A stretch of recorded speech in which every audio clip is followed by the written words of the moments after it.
sábado quente em Curitiba e com alguma chuva. Eu fico aqui me perguntando como vai ser o verão esse ano. Mas aqui o clima é inconstante. Está quente nesses últimos dias, mas tem feito frio em dias anteriores. Mas eu estou aqui batendo um papo com vocês para analisar algumas coisas que estão acontecendo no Brasil com as quais eu discordo. Eu sou filiado ao PT hoje, PT do Paraná. Isso não significa que eu não tenha que colocar as minhas opiniões. Dentro do PT a coisa é muito difícil. O partido está fechado, pelo menos para mim. Mas eu vou publicamente dizer o que me preocupa. A primeira preocupação é o arcabouço. O arcabouço acaba com investimentos públicos no Brasil. E o nosso ministro disse que quer retomar o desenvolvimento com investimentos privados. Eu acho muito complicado isso, porque não existe exemplo na história do mundo que investimentos privados alavanquem o país. Os investimentos públicos, os investimentos sociais, são fundamentais para o desenvolvimento. Eles alavancam, eles puxam os investimentos privados. Nada contra a iniciativa privada, mas eu não concordo com a privatização de setores estratégicos do país, eletricidade, petróleo. O Banco Central Independente é uma tolice, mas isso não vem de hoje. Na campanha do Haddad à presidência da República, o PT mudou o seu projeto de governo junto ao Tribunal Superior Eleitoral, propondo o Banco Central Independente. Isso podia significar uma preocupação do mercado, das forças econômicas, que algum governo, em véspera de eleição, detonasse a economia do país irresponsavelmente para garantir a reeleição. Mas era muito possível estabelecer condições e limites para a atuação do Banco Central que não liquidasse a economia brasileira a favor do capital financeiro, o tal capital vadio que não produz rigorosamente nada. Eu acho isso um erro enorme. E agora essa história do déficit zero. O déficit zero, mas não é zero a favor do pagamento da dívida que é inflada com juros absurdos estabelecidos pelo Banco Central na tal taxa Selic. É a maior do mundo hoje, embora o nosso governo faça alguma propaganda que reduziu de 13 e pouco para 12,25.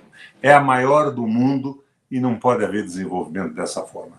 Eu acho que é um erro, nós temos que deixar claro isso. Estou me dirigindo aqui fundamentalmente para meus companheiros progressistas, petistas, os nacionalistas que têm amor pelo Brasil e querem ver o nosso desenvolvimento. A segunda preocupação minha é esta história do acordo com o Mercosul, com a Europa. Minha gente, não tem sentido isso. Isso levaria a uma taxa alfandegária zero para a entrada de produtos estrangeiros. E nós não temos um desenvolvimento tecnológico e industrial nessa quadra da nossa vida para fazer frente aos preços europeus. Isto liquidaria definitivamente a indústria brasileira. Nós estaríamos com a indústria simplesmente arrasada da noite para o dia. Mas daí eu vejo o Lula dizendo, não, eu não assino porque existe um anexo de exigências ambientais que eu não vou assinar.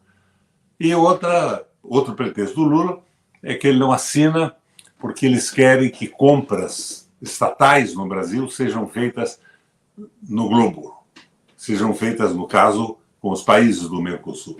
Tá certo, Lula, mas, meu amigo Lula, não é só isso. Não é só isso. A abertura com as tarifas abertas liquida definitivamente a indústria no Brasil. Nós temos que tomar caminhos diferentes desses. Como é que se diz isso, Raquel? Eu fui presidente da Seção Brasileira do Parnasul. Lá atrás, eu fui presidente do Mercosul.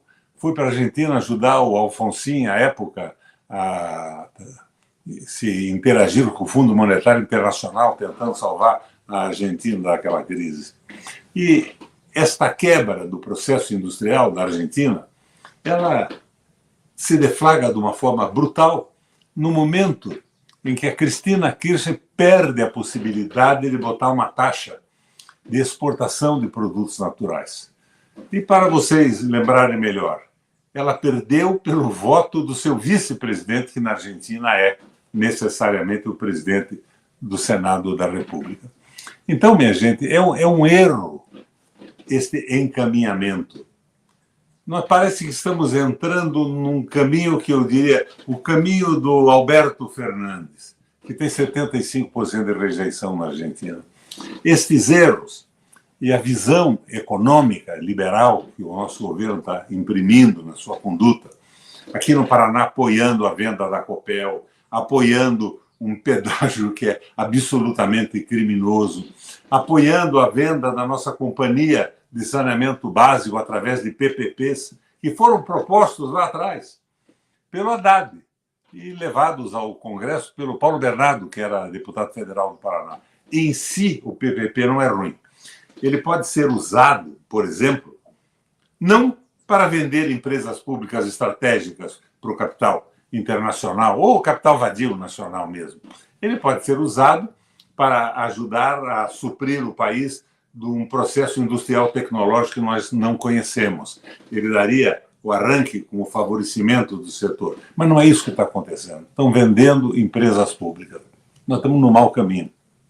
E eu sinto, pelo que vejo, coloco aqui para discutir com vocês, me ajudem a discutir isso, que a orientação da política econômica do nosso governo é a orientação estabelecida lá atrás pelo Marcos Lisboa, aquele presidente do INSPER, onde o Haddad dava aula. E o Marcos Lisboa foi, pelo menos o que me consta, o redator da Ponte para o Futuro, com a qual o Temer enterrou o Brasil. Minha gente, vamos abrir os olhos. O fato de termos derrotado o Bolsonaro, o Guedes, aquela visão aberta e criminosa do liberalismo, não nos impede a observação da continuidade desse tipo de política e da necessidade absoluta de fazermos a crítica. E a nossa crítica será sempre construtiva.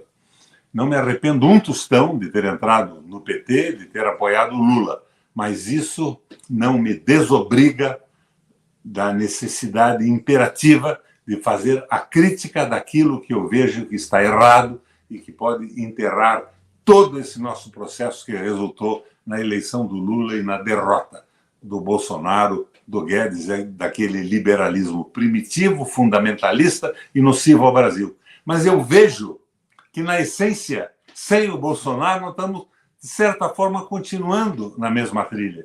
Isto é mal. Fica aqui o meu papo. Discutam comigo. Vamos bater um papo. Os fundamentalistas me poupem de escutar desaforos. Os bolsonaristas, o pessoal do Lula, vamos discutir em favor do país, para que o país cresça melhor e o Lula possa ser o instrumento de transformação que nós conquistamos com a luta dura da última eleição. Um abração do Requião.